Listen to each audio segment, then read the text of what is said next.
I'm going to quickly show you how to add blogs to your website in the website blog section.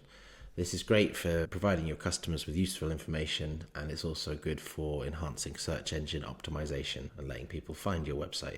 The blogs will be displayed on a dedicated blog page in your website pages.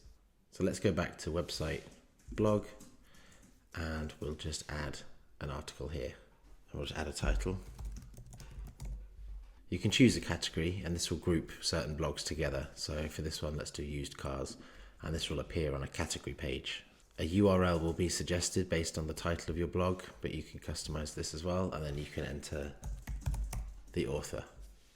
You can start by writing a summary, and this will be visible to whoever's browsing the blog page before they actually click into the blog. So it's your chance to encourage them to read the article. So we can just pop in something simple there. Then we can scroll down to the content part and just enter the main text of your blog. By default, your blog will be a draft, then only you can see the blog and you can refine it until it's ready to go. When you press published, if the date published here is in the past, then your blog is live.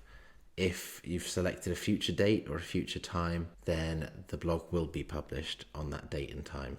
This way you can prepare a number of blogs in advance and have them go live automatically. If we then go back up to website, blog, you'll see it's been added to the list. You can see its status here is scheduled because we set the date of publishing to be in the future, alongside these three that have been published and this one that's a draft.